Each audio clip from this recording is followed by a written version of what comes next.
भागवत पुराण में बहुत सुंदर बात है। श्रीमद् भागवत में 12 महाजनों के बारे में।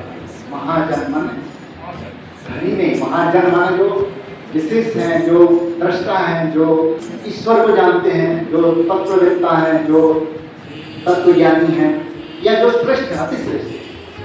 6वें स्कंद के तीसरे अध्याय में और 20वें श्लोक में कहा गया, स्वयं को नारद शंभु कुमार कपिलो मनु प्रहलादो जनको भीष्मो बलि भैयार सखी द्वयम। माने ये 12 महाजन कौन है? धर्मराज बोलते हैं कि इस सृष्टि में 12 ऐसे महाजन हैं जिनका नाम स्मरण करना भी बड़े पुण्य की बात है। स्वयंभू, स्वयंभू माने ब्रह्मा, नारद उन्हीं के मानस पुत्र हुए, शंभु शंकर, कुमार माने सनत कुमार। कुमार माने 4 कुमार। आप कोई भी कथा सुनिए तो 4 कुमारों की बात आती है। आप कथा सुनने से आप समझ पाएंगे। सनकादि ऋषियों ने कहा, सनकादि ऋषियों ने ऐसा किया, ये सभी सत्यनारायण कथा में पहला आता है। सनकादि ऋषियों ने एक बार नैमिषारण्य नामक कुल स्थल में प्रसन्न आता है। ये सनकादि ऋषि 4 ऋषि हैं। तो ये ऋषि कौन है? सनक, सनंदन, सनातन और सनत कुमार। उनका नाम ये सनत कुमार। ये चारों को मिलकर के सनत कुमार कहा गया। ये ब्रह्मा जी के इच्छा से उत्पन्न हुए। कहते ब्रह्मा जी के मन से उत्पन्न हुए तो ऋषि मरीचि हुए, ब्रह्मा जी के नेत्र से उत्पन्न हुए ऋषि अत्रि हुए, ब्रह्मा जी के मुख से उत्पन्न हुए ऋषि अंगिरा हुए, जो वेद के दृष्टा भी हुए। वैसे ही भगवान जी की इच्छा से उत्पन्न हुए तो वो सनत कुमार। इनको सनत कुमार क्यों कहा जाता है? तो कहा जाता है कि कभी इनकी आयु नहीं बढ़ती, वो ऐसे कुमार ही रहते हैं। छंदोग्य उपनिषद में आता है कि ऋषि नारद को सनत कुमार ने भूमा विद्या का ज्ञान दिया। भूमा विद्या क्या? भूमा का अर्थ है अनंत। तो भूमा विद्या यानी अनंत, यानी ब्रह्म के साथ आत्मा का क्या संबंध है, उसका ज्ञान जो है वो नारद को इन्हीं 4 सनत कुमार ऋषियों ने दिया। नारद तो छंदों के उपनिषद में उसका वर्णन है। स्वयंभू यानी ब्रह्मा, नारद, शंभु, शंकर और सनत कुमार 4 हो गए। फिर कपिल मुनि, वो देवहूति की माता है। देवहूति कौन है? तो मनु महाराज की पुत्री। कपिल मुनि हुए मनु महाराज के पौत्र, मनु महाराज के पुत्री देवहूति के बेटे कपिल। तो कपिल मुनि को आगे आप गीता में, भगवत गीता में सुनेंगे, भगवान कहते हैं कि मैं मुनियों में कपिल हूँ। अपने आप को जो श्रेष्ठ, क्या क्या श्रेष्ठ है उसको बताया, तो अपने आप को कपिल कहते हैं। तो कपिल, इनको भी महाजन कहा है, श्रेष्ठ। और मनु, खुद मनु, इनके नाना मनु कौन है? तो कहा जाता है मनु ही मनुष्यों के पूर्वज। इसलिए मनु के नाम से हम मनुष्य हुए, मनु के नाम से हम मानव हुए। हम लोग को मनुष्य क्यों कहा जाता है, मानव क्यों कहा जाता है? तो ये ब्रह्मा जी के मानस पुत्र हैं, ब्रह्मा जी के पुत्र हैं मनु, और मनु से मनुष्य हुए, इसलिए हम सबको मानव या मनुष्य कहा है। ये पहला मनुष्य है, सब प्रकट किए गए, अवतरित हुए जितने ऋषि, सप्त ऋषि हैं, जो श्रेष्ठ ऋषि हैं। लेकिन मनु महाराज, मनु जो है हमारे जितने मनुष्य हैं इनके पूर्वज। मनु की पत्नी शत्रुपा, ये संसार के पहले दंपत्ति भी हैं, पति पत्नी।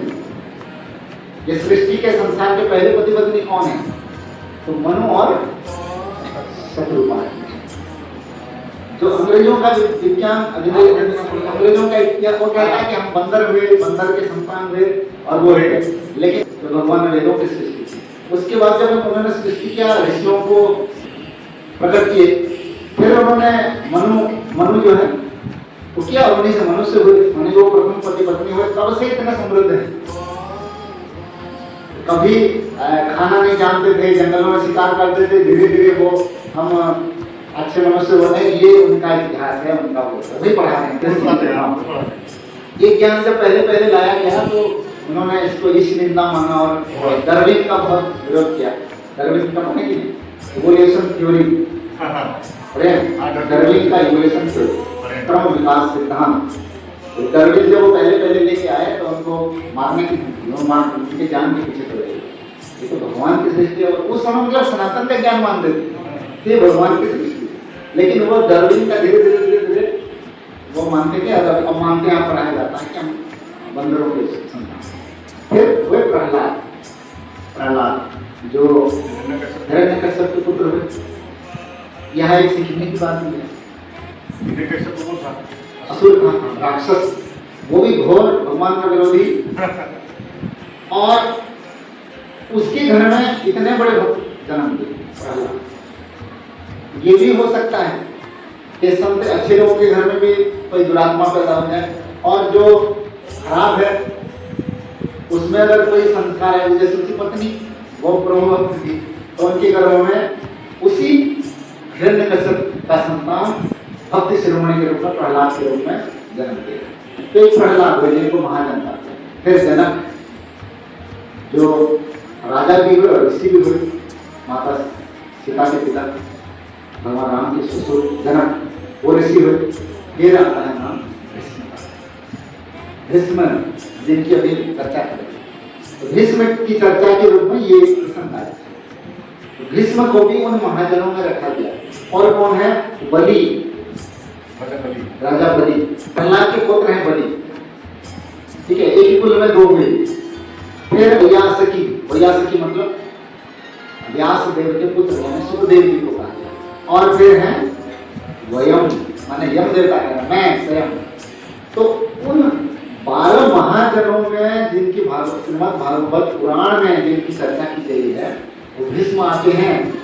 तो वो भीष्म अभी सामने हैं अर्जुन के। तो विषाद में आना तो स्वाभाविक होगा।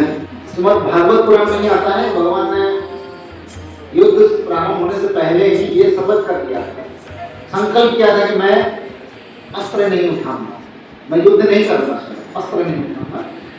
और भीष्म ने भी संकल्प किया था कि प्रभु मैं आपसे एक बार जरूर युद्ध करवाऊंगा, एक बार अस्त्र आपसे उठवाऊंगा। तो ये भीष्म ने भी संकल्प किया था। तो भगवान ने अपना संकल्प तोड़ा और भीष्म के संकल्प की रक्षा के लिए उन्होंने रथ का चक्का उठा दिया भीष्म को मारने के लिए।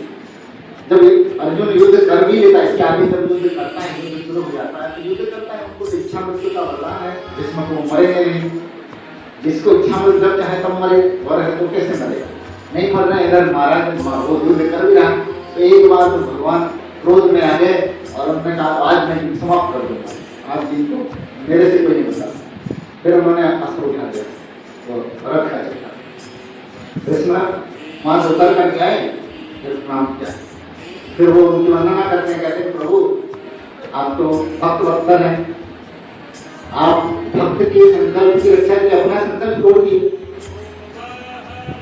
तो वो भीष्म जो कृष्ण को भी इतना प्यारा है, वो भीष्म भी सामने है। लेकिन यहाँ एक और सीखने की बात है, जैसा खाए अन्न वैसा बने मन। जैसा खाए अन्न, मतलब अन्न की क्वालिटी को नहीं कहा गया, अन्न किस प्रकार का है, किस कमाई का है, किसका है, वो भी मायने रखते। धृतराष्ट्र का अन्न खा रहे हैं तो उनके वो वेतनभोगी कर्मचारी जैसे हो गए, तो उनकी तरफ भी, अधर्म की तरफ भी उनको झुकना पड़ा। हालांकि वो अधर्मी नहीं है, स्वयं धर्म का ज्ञाता है, नहीं तो इनको महाजनों में नहीं बोला जाए। लेकिन फिर भी तो मनुष्य को उस बात का भी ध्यान रखना। साधारण मनुष्य भीष्म में ये नकल नहीं कर सकता कि वो पितामह भीष्म है, उन्होंने अधर्म का पक्ष ले लिया तो हम क्यों ले लेते, ऐसा नहीं कर सकते। क्योंकि वो देवताओं में 8 वसुओं में आते हैं और वो भगवान की लीला का एक पात्र है। यहाँ पर इनकी अच्छाई को ही ग्रहण करना चाहिए। तो वो परम भक्त है, भक्तों में श्रेष्ठ है।